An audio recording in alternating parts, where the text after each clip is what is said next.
Hoy nos acompaña, que nos visita desde Ecuador, Pablo Zambrano Pontón,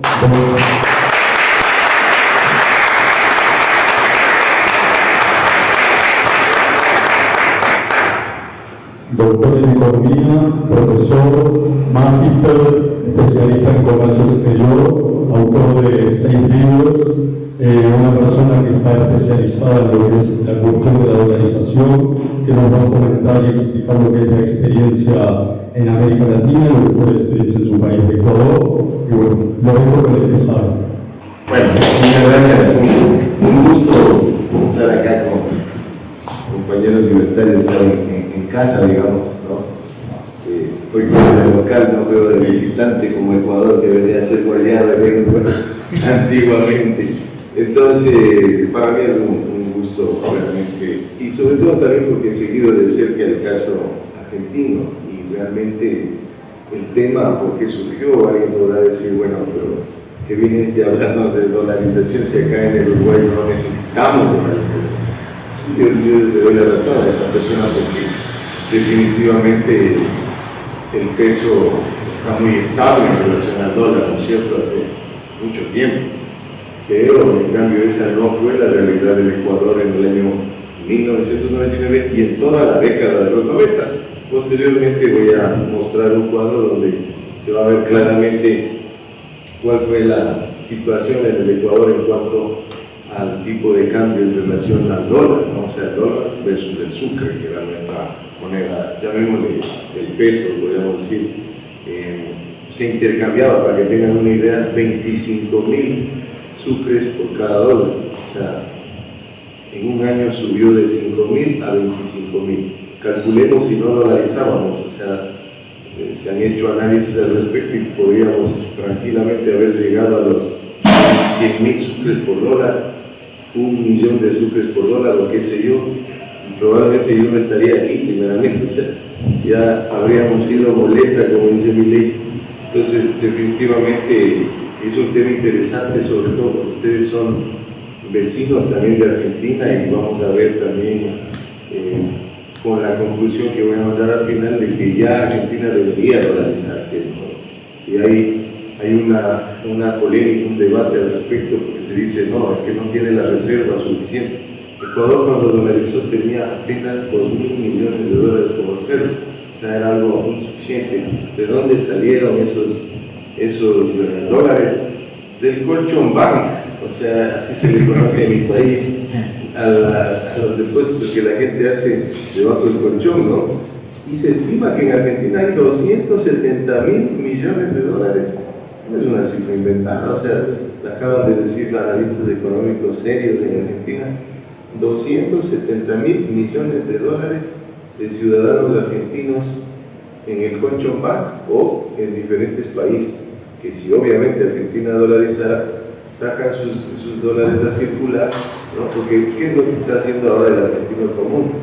Gasta en pesos, ¿no es cierto?, y ahorra en dólares. Eso está haciendo ahora el argentino común para protegerse de la devaluación. Lo mismo que hicimos los ecuatorianos, porque obviamente una primera condición para que un país crezca es la estabilidad monetaria, o sea, esa es la primera condición. Ahora alguien me dirá, bueno, pero este ecuatoriano que viene a hablarnos de aquí de dolarización, o si su país no es ningún modelo de desarrollo, estoy totalmente de acuerdo. O sea, de hecho, Ecuador sigue siendo, un país subdesarrollado, pero de alguna manera mejoramos, ¿no? Mejoró la clase media, nos pudimos comprar una casita, un carro, alguna cosa, y creo que eso es una ventaja. Y una cifra importante es la pobreza bajó del 60 al 30%, es decir, hubo una reducción del 50% en lo que tiene que ver con la pobreza. Yo creo que eso son datos importantes y ya lo vamos a ver. Entonces, empecemos por favor. Muchas gracias. Bueno, la inflación es siempre en todas partes un fenómeno monetario donde la cantidad de dinero crece más rápido que la producción. Esta es una frase que la hemos escuchado mucho a Javier Milei, la dijo Milton Friedman, el autor del milagro chileno, porque hay mucho socialista desinformado que trata de decirnos que Pinochet. O sea, Pinochet tuvo el mérito, digamos, de asesorarse por Friedman, porque caso contrario Chile no habría avanzado. Entonces, ese es un triunfo del liberalismo, realmente lo que pasó en Chile, ¿no? Que ahora, junto con Uruguay y Perú, son las tres mejores economías de América Latina, es la realidad. Bueno, la dolarización es un proceso de sustitución monetaria donde una economía reemplaza su moneda nacional por el dólar. Esto es importantísimo. Reemplaza, no va más, la moneda nacional no va más. Porque yo me he encontrado con gente que cree que todavía en Ecuador circula el SUM. El SUM no existe. Ya nos olvidamos del SUM, ya lo enterramos en el año 2000. Hoy lo que circulan son monedas fraccionarias de dólar, digamos, que se emiten en el Banco Central del Ecuador, pero que solo circulan hasta el límite del territorio. Si uno va a Colombia, que está cerca de Ecuador, no puede circular dólares fraccionarios emitidos en el Ecuador. O sea, por eso es el reemplazo por el dólar. No se debe confundir con la convertibilidad, donde la moneda nacional no es reemplazada, sino que equivale a una determinada cantidad de divisas bajo un régimen de paridad cambiaria. ¿Qué significa esto? Que en Argentina, por ejemplo, y creo que por eso es el trauma a no dolarizarse, porque creo que no les fue muy bien con la convertibilidad. Y la gente, lógicamente, allá dice, o sea, otra vez voy a volver a lo mismo de tener este sistema de convertibilidad. Entonces ellos le asocian con eso, ¿no? Pero ¿por qué no funcionó la convertibilidad en Argentina? No porque sea mala en sí misma esa medida. Cualquier régimen de patrón fijo, llámese patrón oro, ¿no? Llámese convertibilidad o dolarización, estabiliza los precios. Por ejemplo, en mi país la inflación es apenas 2-3%. O sea, cuando teníamos inflaciones del 60% en promedio, yo hice un cálculo de cuánto teníamos en los 30 años anteriores a la dolarización, 60% en promedio, desde 1970 a 1999, 60% anual, una cifra bastante grande, ¿no es cierto?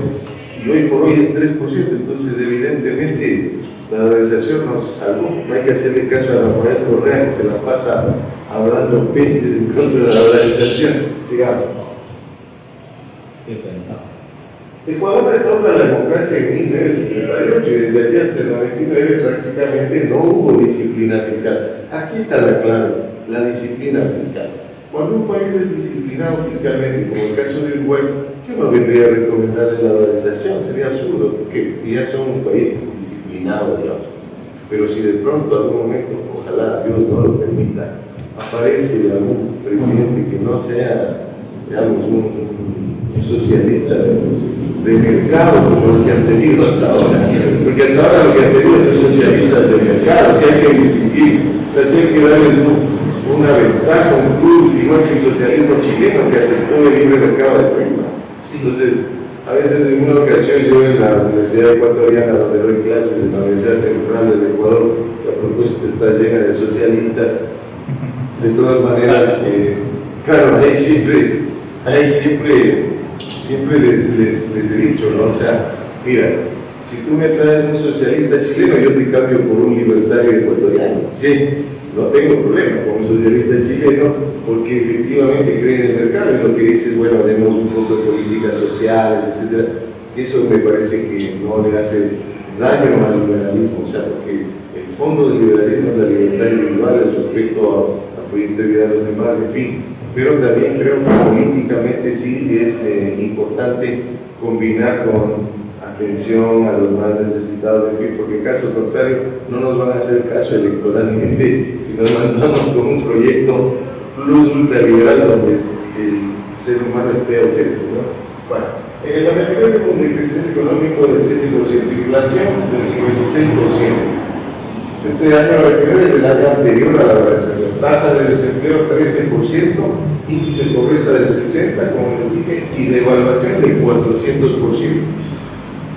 La dolarización fue una respuesta de la ciudadanía y las compras de alta implicación ya se realizaban en dólares. O sea, ya informalmente se aceptaban todas las transacciones, por ejemplo, de viviendas, vehículos, electrodomésticos, en fin, ya se pactaban en dólares. Porque ahí no había la prohibición de recibir dólares, eso por lo menos hubo de bueno, digamos. La dolarización fue criticada por los marxistas keynesianos, y esta parte es interesante, la mayoría no lo sabe, y por el propio FMI, o sea, el Fondo Monetario Internacional, que supuestamente es un organismo liberal, de derecha, etcétera, etcétera, como dicen los de izquierdas, no es así. El fondo también promueve las devaluaciones competitivas. Ya vamos a ver sobre eso. Sigamos, por favor, gracias. Ahí está, las devaluaciones competitivas. ¿Qué es esto? Si fueran efectivas las devaluaciones competitivas, países como Venezuela, Zimbabue, Argentina, etc., Ecuador también, anterior, serían desarrollados. La competitividad es un tema estructural, depende de la institucionalidad del país, del respeto a la propiedad privada, de la seguridad jurídica, de mayor tecnificación, más acceso a bienes de capital, leyes de fomento productivo que privilegien el pago de impuestos al consumo por sobre los gravámenes de la producción, simplificación de trámites, dependen de contar con gobiernos que no sean anticapitalistas. Yo a veces me conformo con eso, y digo, bueno, porque no sea anticapitalista ya tenemos un paso adelante, ¿no? Él es el socialista de mercado, digamos. Sigamos. Una chino bien. Claro, la inflación como fenómeno monetario, vamos a ver esto, porque claro, aquí yo creo que está la evidencia empírica de los postulados de Milton Friedman, Ludwig von Mises, Friedrich Hayek, porque todos ellos que son liberales libertarios siempre dijeron que la inflación era un fenómeno monetario, ¿no es cierto? Entonces, claro, y todos grandes economistas. Y resulta que hay genios, ¿no es cierto?, que nos proponen que haya el control de precios, ¿no? Vamos a ver eso. Controles de precios no funcionan, causan exceso de demanda. Esa es la causa económica. Es decir, tú te pones a controlar precios y tienes una Venezuela en potencia. O sea, en Venezuela lo hicieron, ¿no es cierto? Pasa lo mismo con los salarios mínimos. Exacto, justamente. Pero ahí es el efecto al contrario, es decir, hay un exceso de oferta laboral en ese caso. Sí. La inflación no proviene de los costos de producción, ya que los precios se forman en el mercado por las leyes naturales de oferta y demanda. Esto es importante. ¿Qué es una ley natural? Una ley universal que siempre se cumple. Es como la ley de la gravedad en física, ¿no? Esa es la ley que tenemos en la economía. Y eso hace que la economía sea ciencia. En caso contrario, no sería ciencia si no tuviera justamente una ley natural tan fuerte como la oferta y la demanda. Un aumento en los costos de producción no provoca inflación, sino únicamente un ajuste momentáneo de los precios. Ya voy a explicar esto porque me parece interesante. Es decir, pueden subir una vez y allí termina el proceso. La inflación se la define como el aumento sostenido en el nivel de precios promedio absolutos y relativos de la economía. ¿Qué significa esto?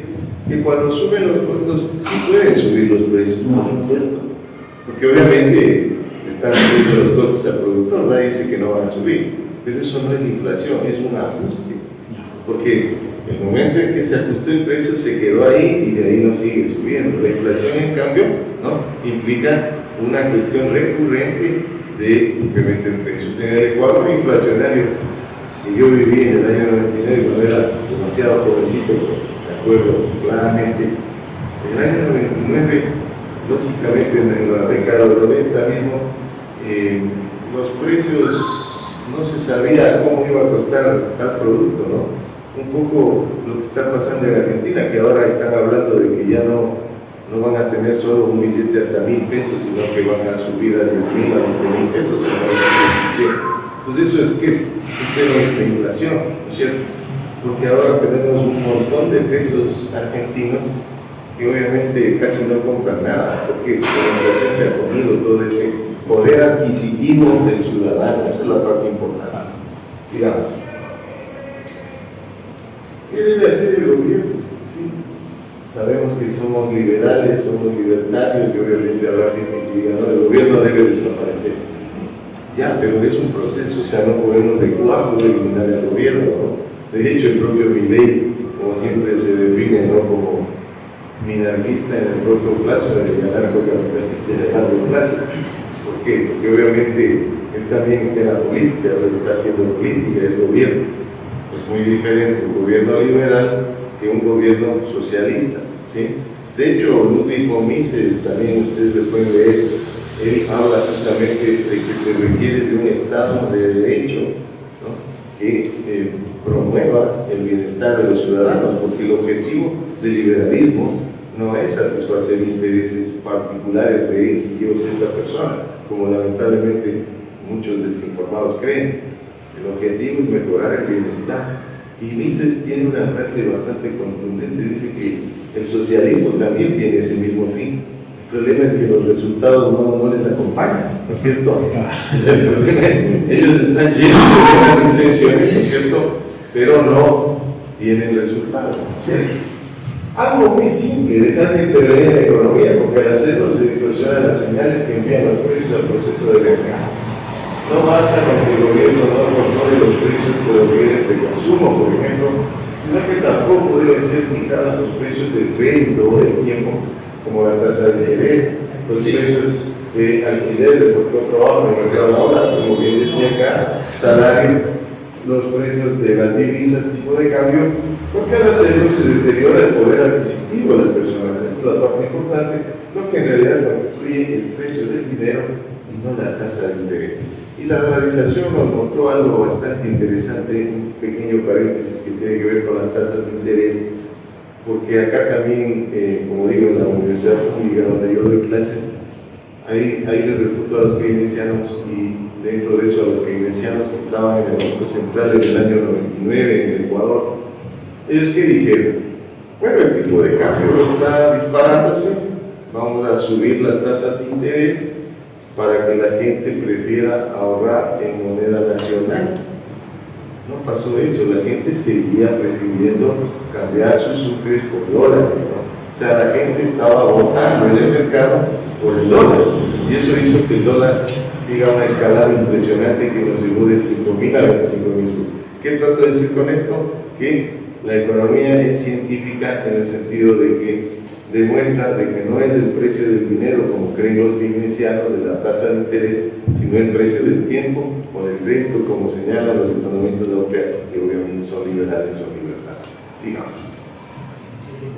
Importancia de una moneda sana. Ojo con esto. Ni la dolarización ni ningún mecanismo de política de tipo de cambio fijo, incluido el patrón oro o la competencia entre monedas, hace que las economías se desarrollen. Pero sí hace la diferencia entre una economía sana y una economía enferma, la disciplina fiscal. O sea, esto de la disciplina fiscal es algo totalmente importante. Por eso hay esta obsesión de Milei en el tema del déficit fiscal. Parafraseando a Milton Friedman, se puede decir que la crisis es siempre y en todas partes una consecuencia del déficit presupuestario. Pues esa diferencia negativa entre ingresos y gastos hay que financiarla mediante la emisión monetaria. Eso hacíamos en nuestro país, faltaba dinero, emisión que eso hicieron en Argentina y por eso las consecuencias. Y se desplazan al ámbito del comercio exterior de la balanza de pagos del entorno social que conocemos. Sigamos, gracias. Esto es interesante, esta evolución de los sucres por dólar del año 90 al 99. Y realicé el cálculo de la tasa de crecimiento promedio anual, que hay que sacarla con una fórmula raíz n-1 de los años, en este caso raíz 90, raíz n, ¿no? De 25.000 dividido por 884.000, etc., te da una tasa de crecimiento promedio del 45% de devaluación, ¿no es cierto? El año 90, miren cómo arrancamos con 800. Miren, este es el caso argentino, ahí está clarito, es prácticamente la cotización argentina. Cambie de mes de subir, como la de 850, que va a llegar a este 900, 1000, etcétera, ¿no es cierto? Y miren cuánto terminamos, 25.000 en solo 9 años. Miren cómo nos comimos todo eso. ¿Ya? Entonces, por eso, el que diga que no era de dolarizar Ecuador es una bestia, o sea, como ese video, ¿cierto? Lo que más duele del 98 al 99 por 5. Esa es la carrera de eso. Sí, pero claro, alguien podría, por eso yo creo desde el 90, porque alguien podría decir, no, es que fue culpa del gobierno del año 98, que en ese entonces fue vida. Profesor, ¿por qué cree usted que pudo haber sido Jesús Zambrano que hubo ese salto tan grande de 5 veces, del 98 al 99? Claro, sí, no, hubo varios factores, ¿no? Pero el principal ahora quizás fue la emisión monetaria. O sea, de hecho, hay No. pararon la media. La O sea, prioridad o sea, el 99, digamos, tuvo esa consecuencia, ¿no?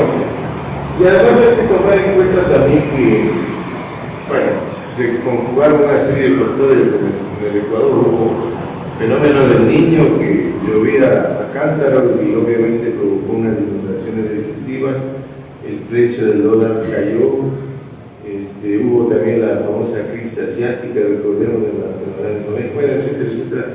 Hubo una serie de problemas, pero el principal, el déficit fiscal, que fue déficit fiscal crónico, llamémosle, porque usted puede tener un déficit incluso a nivel familiar, personal, puede tener un año de déficit, no creo que se va a morir por eso, ¿no?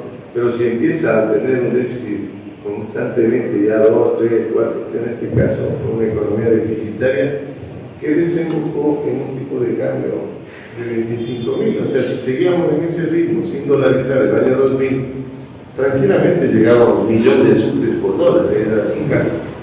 Ya éramos Zimbabue prácticamente. Sí, la dolarización no fue ningún error técnico ni ninguna improvisación. Esto es importante porque hay gente que sostiene eso, ¿no? ¿Fue un error técnico o una improvisación? No, que Maguad puso para salvarse. No, ya voy justo a comentar eso.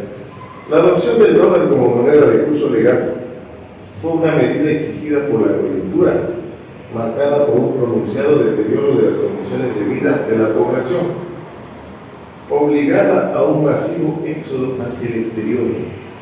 Además, en caso de no haberla adoptado, Ecuador se habría colocado de frente con la hiperinflación. Entonces esto hay que tener cuidado. Puede suceder eso en el caso de que la gente quiera disparar.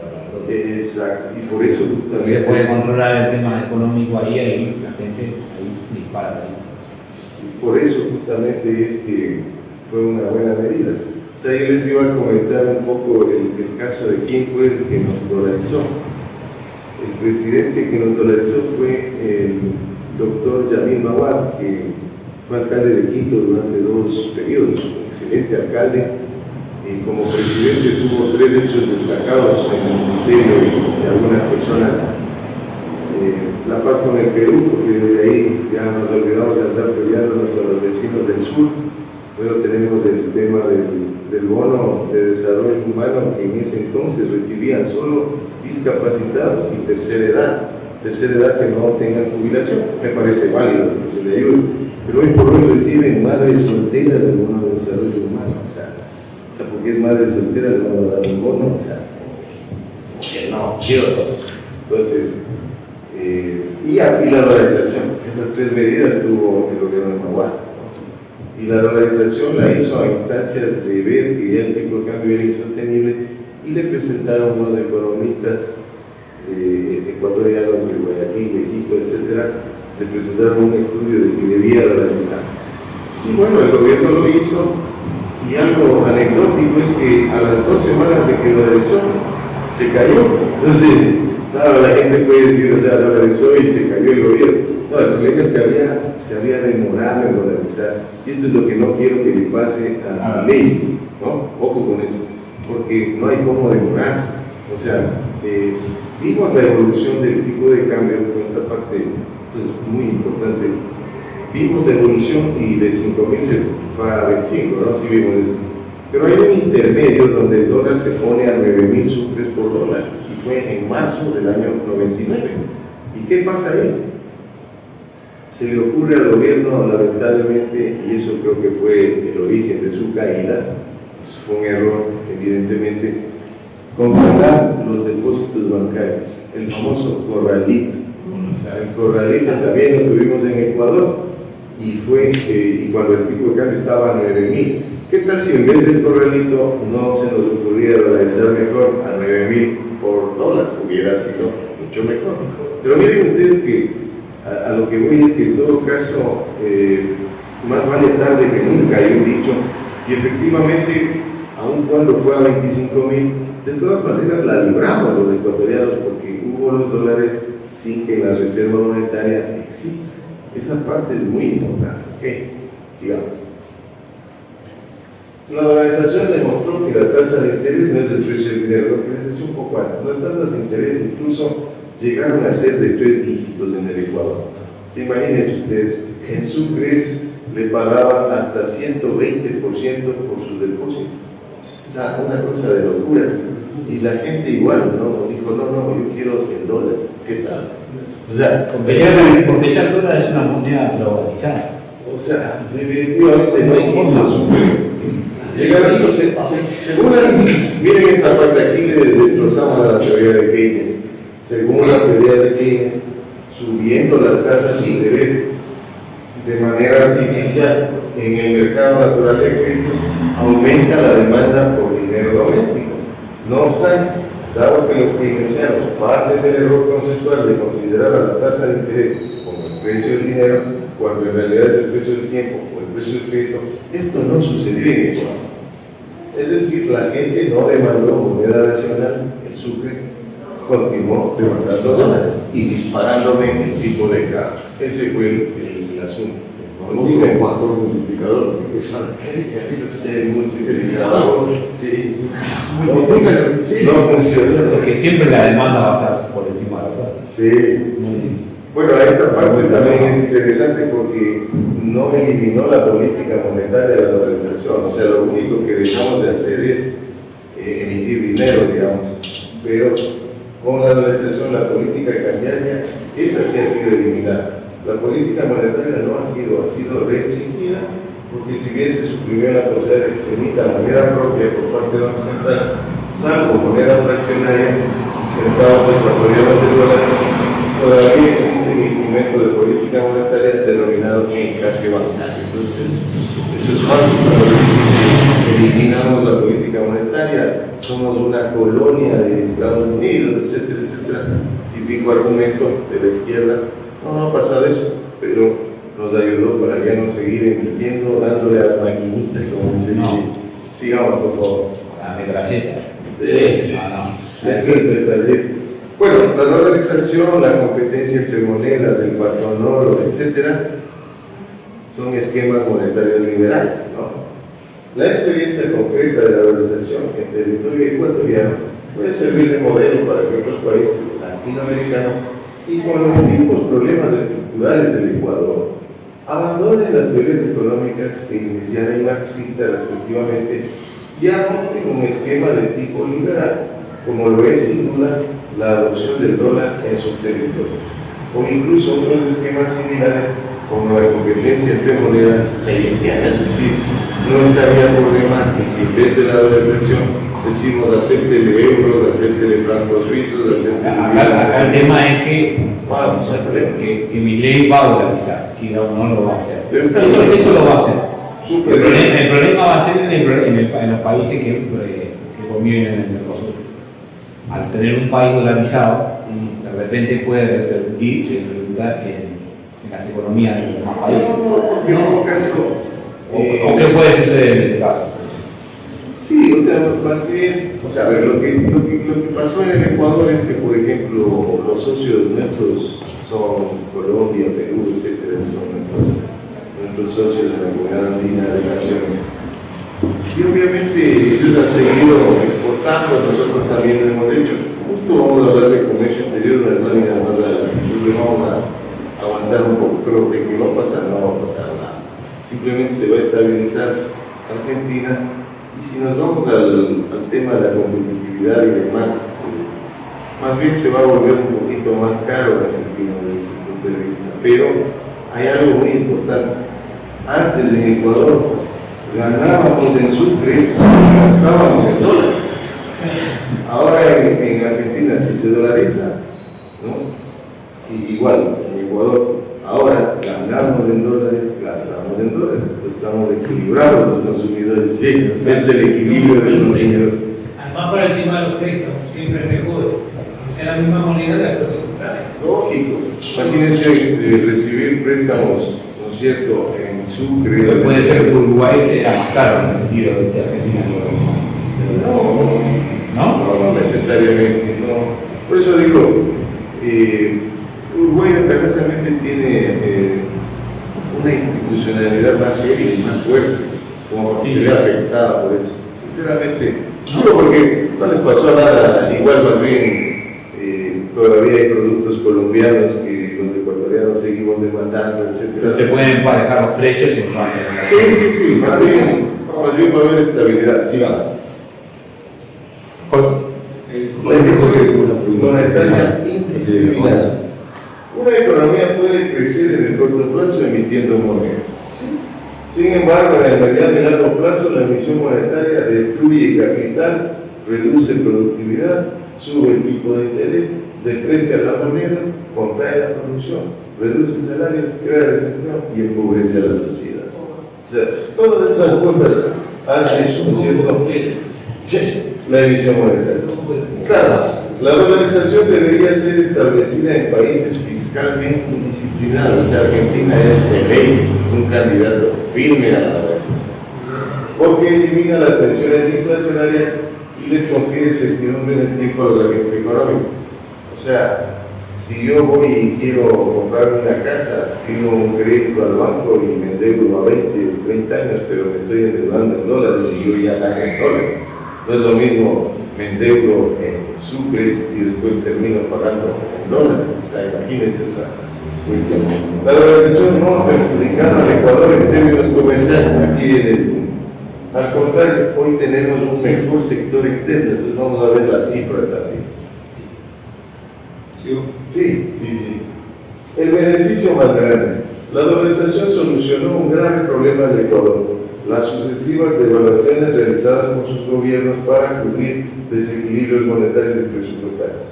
Cuando subían los costos de producción del banano, café o cacao, los exportadores, yo les llamo no liberales, no neoliberales, sino no liberales, solicitaban a los gobernantes de turno que hagan devaluaciones competitivas, empobreciendo al resto de la población. Claro, como exportador,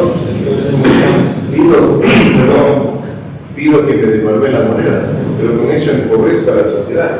Un problema para la dolarización son los gobiernos intervencionistas que suben los salarios por decreto, no por productividad, la eficiencia del trabajador, encareciendo los costos de las empresas. Este es un problema que está pasando en el Ecuador porque se sube por decreto el salario, ¿no? Hoy por hoy ya han subido de manera racional, le subieron de 450 a 460, pero anteriormente había unas subidas que eran por decreto, ¿no? ¿Y eso qué pasa? Se encarecen los costos de las empresas, se genera desempleo y se vuelven menos competitivos internacionalmente a sus países. Continuamos. El sistema fiduciario internacional, este es importante porque anteriormente teníamos el patrón oro, ¿no es cierto? Pues ya vamos justo a conversar de este tema también. Un caso similar a la dolarización ecuatoriana, panameña o salvadoreña, que somos los tres países dolarizados, la encontramos en Europa con el euro. ¿Sí? El viejo continente adoptó una moneda común para que los gobiernos no jueguen con sus monedas nacionales. ¿Sí? Recordemos que la moneda es un papel de intercambio donde la confianza es lo más importante. Por eso se llama sistema monetario fiduciario, en reemplazo del patrón oro. En países no dolarizados de América Latina, cuando la gente quiere ahorrar, escoge el dólar. La ley de Gresham, la moneda nacional mala reemplaza a la moneda extranjera buena en la circulación. En Perú, por ejemplo, tienen un sistema bimonetario, igual que en Uruguay, me parece, ¿no? Es decir, se manejan dólares y soles por igual. Yo veo que acá también pasa eso. Se manejan dólares y pesos por igual. Entonces, ¿para qué vamos a venir a dolarizar? No tiene sentido. ¿Sí? Por eso las personas que le preguntaron a Sergio, ¿no?, que ese tema no me interesa, en todo caso, justamente es porque, ya les aclaré, es porque en Rosario vamos a conversar de este tema. Y creo que allá de obviamente les va a parecer muy interesante. Mientras que en Colombia subsisten las devaluaciones. Esto es complicado para un empresario por cuanto el salario de los empleados depende de la inflación y la devaluación. Así es imposible pensar en el largo plazo. Sigamos, por favor.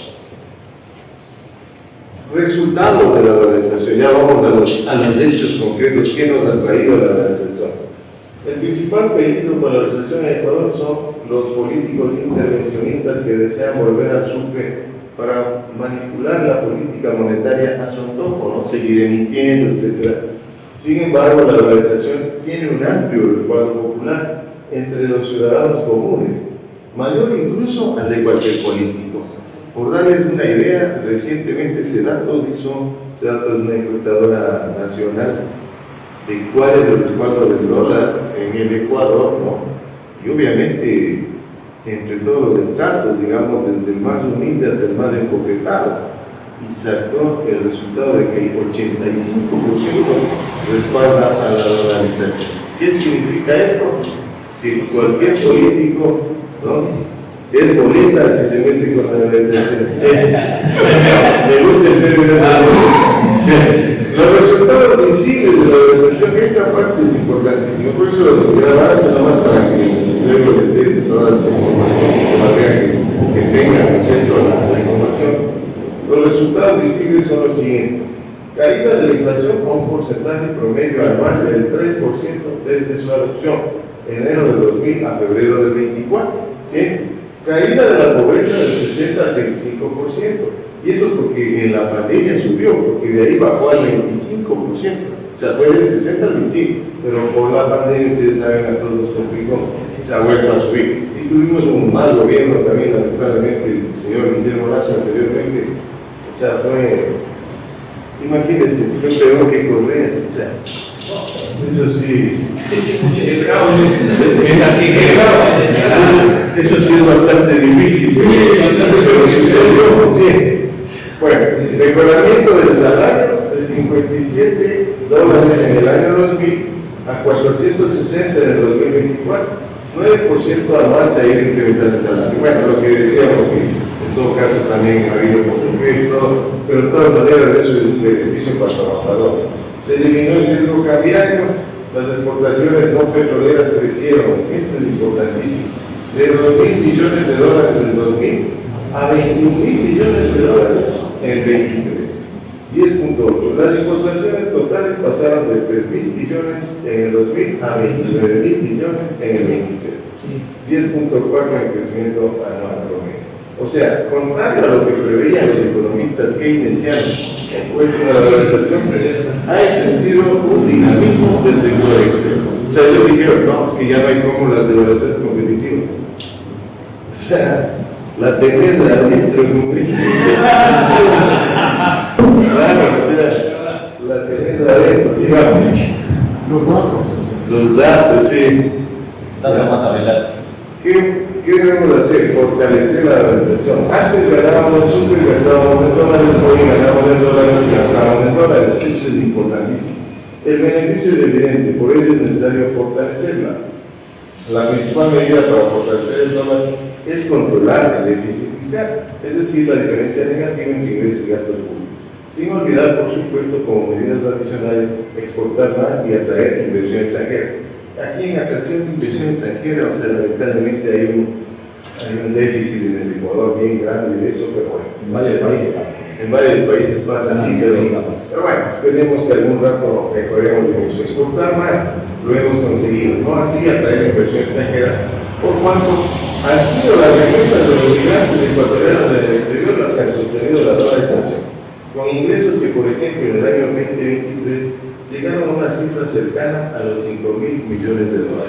Esto equivale a que 1 millón de personas, ¿no?, están recibiendo un salario mínimo vital y justamente son las que sostienen a la dolarización, ¿no?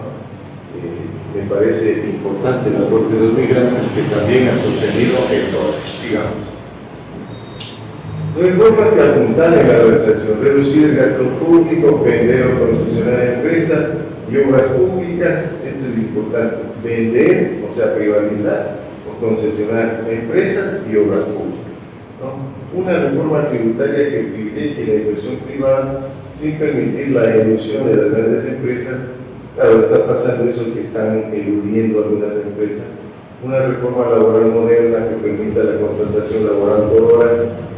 Focalizar el bono de desarrollo humano exclusivamente en personas excluidas del mercado laboral, como por ejemplo discapacitados o gente de la tercera edad. Seguridad jurídica que atraiga la inversión extranjera, combatir la delincuencia. Bueno, en eso está haciendo un trabajo importante el presidente, esperemos que continúe. fomentar las exportaciones mediante la firma de más acuerdos comerciales, etc. Parte del éxito chileno es tener 60 acuerdos comerciales. Ecuador tiene como 15 acuerdos comerciales, pues obviamente por eso es que necesitamos más acuerdos comerciales, al contrario de lo que dicen los keynesianos, que mientras más nos cerremos, mejor nos va a ir. No, están equivocados. Sigamos. ¿Por qué la dolarización? Entre los factores que explican la adopción del dólar como medio de intercambio del depósito de valor y unidad de cuenta en los países de América Latina se encuentra la inestabilidad macroeconómica, el escaso desarrollo de los mercados financieros, falta de credibilidad en los tradicionales programas de estabilización a lo FMI, ¿sí? Globalización de la economía, el historial inflacionario de la nación, los factores institucionales que entonces, por ejemplo, Uruguay tiene un historial inflacionario bueno, entonces ¿para qué valorizar? Es como alguna vez en una sabatina el expresidente Correa dijo, bueno, si es tan buena la dolarización, respondan, ¿por qué Chile no es dolarizado? Entonces yo me quedé así, ¿y cómo pone de ejemplo a Chile? No dice que es socialista, decía entre mí, ¿no? Pero no se da cuenta que Chile no la necesita, pues, o sea, ¿cómo para qué va a dolarizar Chile? ¿No es cierto? Eso es para inestables, para países inestables. ¿Qué más tenemos ahí? Dice, por ello considero mucho más necesaria la dolarización en países como Ecuador, Argentina, Venezuela o El Salvador, antes que en naciones ordenadas y estables como Uruguay, Chile o Perú. ¿No? Esto a propósito de una pregunta realizada por el presidente Correa. Si la dolarización es tan buena, entonces Chile o Uruguay, dijo, también deberían ser naciones dolarizadas. No, señor Correa, la disciplina fiscal imperante en las economías ha hecho que sus monedas no se devalúen alarmantemente y que tampoco soporten enormes presiones inflacionarias. Creo que ahí está la clave para saber si se dolariza o no. Y les felicito por tener un sistema bimonetario, que obviamente ya lo experimenté. La dolarización informal es un proceso espontáneo. Esto es lo que empieza pasando primero en los países, está pasando en Argentina. Una dolarización informal, o sea, no está oficializada. ¿Okay? Es un proceso espontáneo en respuesta al deterioro del poder adquisitivo de la moneda nacional. Los agentes se refugian en activos denominados en dólares, aunque dicha divisa no sea de curso forzoso. Tiene consecuencias negativas sobre la economía nacional. Primero, la demanda de dinero se vuelve inestable, por tanto se reduce el monto de moneda nacional en circulación. Segundo, se generan presiones sobre el tipo de cambio al aumentar la demanda por dólares. Tercero, se deteriora el poder adquisitivo de los ingresos denominados en moneda nacional. Cuarto, la tasa de interés se distorsiona volviéndose altas. Aumenta la cartera vencida de los bancos. Se reduce el poder adquisitivo de todas las personas, pero en especial de los más pobres. De allí que en presencia de la dolarización informal, lo que todo me gusta ahora es una dolarización oficial. O sea, si ya me doy cuenta que está dolarizada de manera informal, bueno, ¿qué espero? Cierto, sigo con el plan. Continúo. La dolarización oficial. La dolarización surge en un país como resultado de la pérdida de confianza de los agentes en las funciones tradicionales de la moneda nacional. Adoptar como política económica la dolarización de una economía implica la sustitución del 100% de la moneda nacional por el dólar. Esto significa que los precios, los salarios y los contratos se fijan en dólares. Pero eso sí, la moneda nacional puede circular únicamente como moneda fraccionaria y atada al dólar. La oferta monetaria está denominada en dólares y se alimenta del saldo de la balanza de pagos y de un monto suficiente de reservas internacionales. Los capitales son libres de entrar y salir sin restricciones.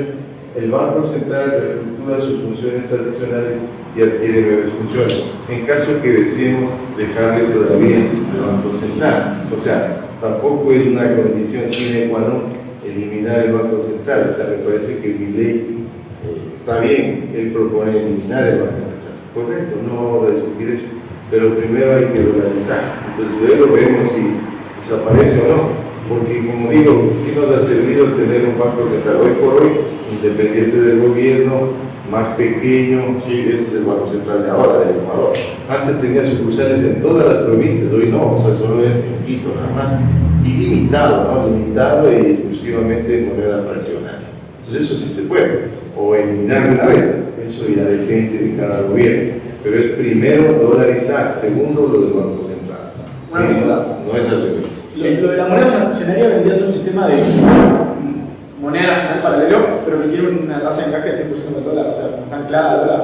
No. ¿Cómo debería ser eso? Se emite independientemente, pero el monto de la emisión es apenas de 180 millones de dólares. Digo apenas porque a nivel macro es 180 millones. No es nada. Entonces, eso representa de la oferta monetaria el 0,3%. No incide en nada. Además, es una moneda que solo circula en el país, pero te sirve para facilitar compras de un cigarrillo, un chicle, cosas así simples. ¿Qué valor fraccionario tiene esa moneda con respecto al dólar? ¿Son décimos, centavos? Sí, exacto. Existen, muy buena pregunta. Existen monedas de 5 centavos de dólar, ¿no? Es como en Panamá también tienen una moneda fraccionaria. Sí, el color. Sí, el color. Entonces, en Ecuador son centavos de dólar ecuatoriano, llamémosle 5 centavos, 10 centavos, 25 y 50 centavos. Hay hasta 50, no hay hasta el dólar. Hasta los 50, 5, 10, 25 y 50. 4 denominaciones, pero obviamente son monedas independientes del dólar. ¿No? Es una emisión, esa es la única emisión que hace, pero como dije, representa apenas el 0,3% de la oferta monetaria, lo cual no incide en ninguna forma en inflación, nada. Por eso es que las cifras están bien, ¿no? Entonces, por eso yo más bien sería partidario. Por ejemplo, en mi país tenemos Banco Central y Superintendencia de Bancos. ¿Para qué la Superintendencia de Bancos? Sí. O sea, en mi país yo propondría más bien la fusión entre el Banco Central y la Superintendencia de Bancos, eso sí, pero no eliminarle, porque como dije, de alguna manera sí cumple algunas funciones todavía. Bueno, eso es mi criterio. Evidentemente sí puede ser debatido. En cifras, superávit constante de la balanza comercial petrolera en el periodo 1996-2018. Superávit constante de la balanza comercial petrolera. Listo.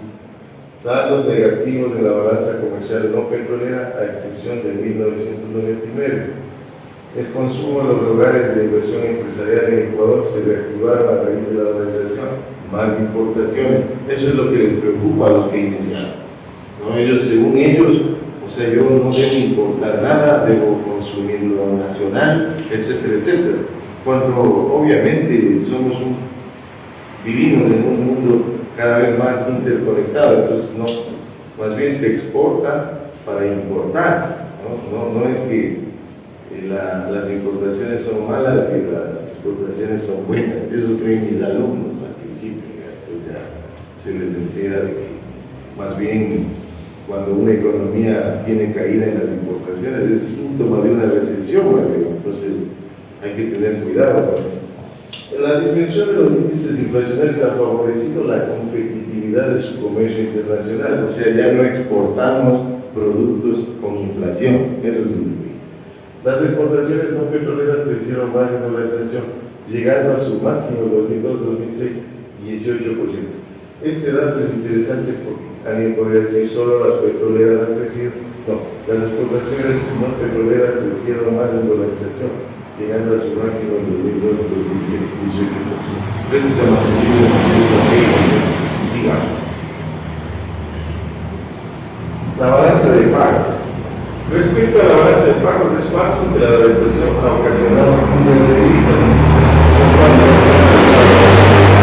Se registra el déficit continuo de la balanza de pagos, situación que se registra en dolarización, en la que ha existido superávit durante los años 2003, 7, 8, 11, 13 y 16. En el 99 Ecuador decreció en el menos 6,30%. Ese es el año del paso del sucre al dólar. El año 99 tuvimos una caída del Producto Interno Bruto del 6,30%. Del 96 al 2001 hemos crecido en el 1,7%, 2002 al 6, 5,5%, 7 al 11, 4,10%, 12 al 16, 2,7%, 7 al 18, 1,9%, etc.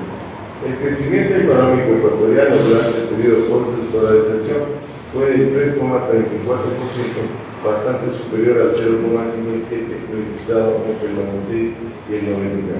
En todo caso, en crecimiento económico estamos similares, digamos, en términos relativos a lo que se crecía en la época del sur. O sea, no ha habido una mejora muy sustancial en ese aspecto. Donde más ha mejorado el Ecuador es en control a la inflación, que es justamente el principal objetivo de la política económica de Javier Milei, dicho por él mismo. O sea, el momento en que un país ya controla esa variable de inflación, estamos dándole certidumbre a los agentes económicos, al consumidor, en fin, y obviamente vamos a tener un país más estable. Y ahora el crecimiento económico es un tema más de la inversión que de la moneda. Pues como falta inversión en el país tampoco ha habido mucho crecimiento, pero tampoco hemos decrecido, hemos mantenido ahí, que nos falta ese tema.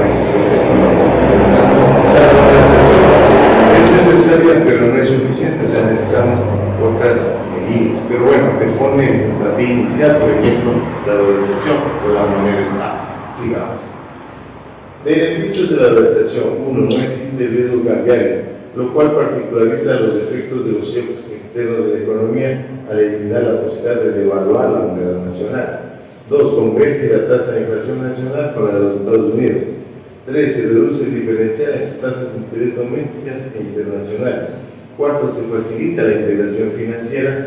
Puse en rojo las que ya hemos conseguido en el Ecuador. Las que no hemos conseguido están con negro. ¿Sí? 5. Se reducen costos de transacción como los especulativos o los contables. 6. Se producen beneficios sociales para asalariados y empleados con poco poder de negociación y jubilados. El jubilado gana más en dolarización que consumo. 7. Se elimina el riesgo moral, dado que el Banco Central deja de ser prestamista de última instancia, ¿sí? Y 8. Es una camisa de fuerza para la disciplina fiscal, dado que endeudarse no es tan fácil y los impuestos suponen un alto costo político. Entonces, a un loco le pongo la camisa de fuerza y deja de molestar, ¿sí? Igual pasa con la dolarización. Le pongo porque dice, hay gente que dice, no, primero controlo el déficit y después dolarizo. No, es al revés. Primero dolarizo y ya voy a ver que está fluyendo el asunto y que va a ser más fácil controlar el déficit. ¿Ok? Sigamos. En resumen, más estabilidad monetaria, ponerle un freno a la política monetaria expansiva, eso ha conseguido la dolarización, disminución de la tasa de inflación, importantísimo, y cuanto menor es la tasa de inflación, hay un aumento del consumo, de la inversión y de la exportación, demanda agregada. Posibilidad para las familias de endeudarse a largo plazo en bienes de consumo duradero y de inversión. Así, por ejemplo, el parque automotor ecuatoriano se ha incrementado de 2008 al 2023 en el 10% anual prácticamente, ¿no? O sea, hay más vehículos, por eso estamos llenos de tráfico, es uno de los problemas, pero bueno, es porque evidentemente ha sido más fácil comprarse un carro, ¿no? Por el tema de que le dan más facilidades, ya tienen una moneda dura, ya la inflación no se va comiendo sus ahorros. Tiene más crédito. Más crédito también, correcto. Y no tiene el IMES como acá. Sí. El IMES y el IVA que tenemos acá. El IVA nuestro es 12%, ahorita están por subir al 15%. Sí. No, es que acá en Uruguay lo que decía que Sí. los compañeros, el tema que tenemos con los vehículos en Uruguay, el IVA y el IMES prácticamente es la mitad de los. El 60% en algunos casos. Ya, disparar. Bueno, pero los aranceles también de vehículos son altos allá, o sea, pero depende. Los vehículos europeos tienen menor arancel, no recuerdo, creo que están en el 30 o así. Pero los vehículos chinos les han puesto más arancel, cerca del 40.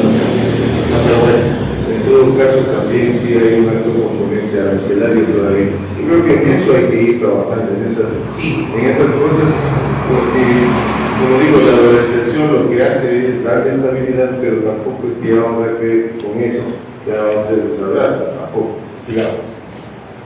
Conclusiones: las cifras del sistema financiero muestran estabilidad en sus principales indicadores y las captaciones de depósitos empezaron a crecer desde febrero de 2000. El desempleo se ha reducido del 16,2% en 1999 al 4,80% en 2023. Los ecuatorianos comunes, no los políticos afectos al gasto público, deberíamos estar agradecidos con la organización porque ha preservado nuestro poder de compra. Según datos de la CEPAL, la pobreza en Ecuador se ha reducido del 63% 3,5% en el 99 al 25% en 2019. Del 2020 al 2023, por la pandemia y por gobiernos tibios, la pobreza ha vuelto a subir. Hoy se encuentra en el 25%. Sigamos. Finalmente, solo hay un objetivo en la política económica: aumentar el bienestar de las personas, pero con una condición: nadie puede aumentar su propio bienestar causando perjuicios a los demás. Juan Carlos Cachanowski, economista argentino, donde estudié, etc. Y por eso también me conocen en Argentina. Hasta siempre. Gracias por la atención prestada.